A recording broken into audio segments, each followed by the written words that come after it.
Have you ever heard the Christian story of the Battle of the Wizards that supposedly took place when the Church of the Virgin Mary was built? Or how about the border guard who defied King Herod's orders to spare Jesus' life? Or the demons who couldn't understand why humans could be forgiven while they couldn't?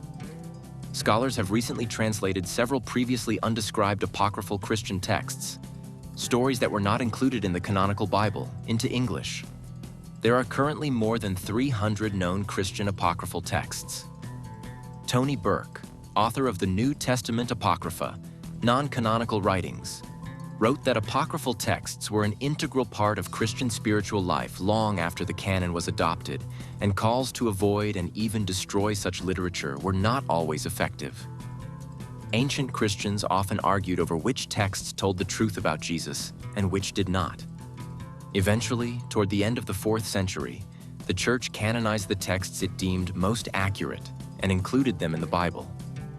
One such recently translated text tells of a battle with diabolical sorcerers who were trying to destroy an ancient church dedicated to the Virgin Mary in the city of Philippi, Greece.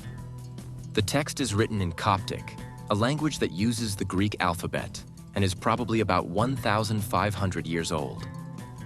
The story is told in 2 texts, both from the monastery of Saint Macarius the Great in Egypt.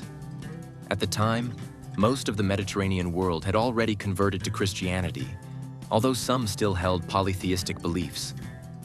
There was a tendency to identify the remnants of polytheism with magi or wizards who were a danger to the Christian community, sometimes openly, sometimes secretly. Paul Dilley, a professor of religious studies at the University of Iowa who translated the text, said in an interview, "Another recently translated text tells of a criminal named Dismas who was crucified alongside Jesus. The text claims that Dismas was once a border guard and was crucified for helping Jesus and his family escape to Egypt when Jesus was a baby, and his family was hiding from King Herod, who wanted to kill the baby." The apocryphal text is written in Latin and dates to the 12th or 13th century, according to Mark Bilby, a professor of religious studies at California State University, Fullerton, who translated the text. Bilby notes that there were a number of medieval writings that claimed to tell the stories of criminals crucified alongside Jesus. The text was likely written in a French monastery, and the storyline, Bilby says, builds on at least 10 earlier legends. According to the text, the only surviving copy of which is in the library of Namur, Belgium, Herod summons Dismas, who tells him of a family that was allowed to escape. Dismas then denies his father and becomes a robber. About 30 years later, Dismas is captured while Pontius Pilate is prefect of Judea and crucified alongside the now adult Jesus. Before his death, Dismas recounts the sins he committed as a robber and is forgiven by Jesus. Another recently translated text, this time from Greek, tells of the Apostle Peter capturing 7 demons who were disguising themselves as angels in the city of Ashdod, often mentioned in the Bible. Although it dates to the 11th or 12th century, the story was likely originally written centuries earlier, perhaps around 1600 years ago.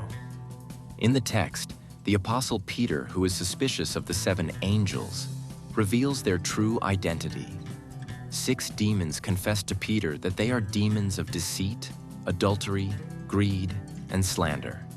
The 7th demon challenges Peter and asks why they are treated so poorly compared to humans, saying that human sins are forgiven by Christ, but demonic sins are not. For what he punishes us for, he spares you when you repent. Therefore, when he brings into his kingdom a harlot, a tax collector, a denier, a blasphemer, and a slanderer, then he must gather us all together with you, the demon tells Peter. He also notes that people should stop blaming demons for their mistakes. "I, the devil, do not disturb them, but they themselves fall. For I have become weak and deprived of strength.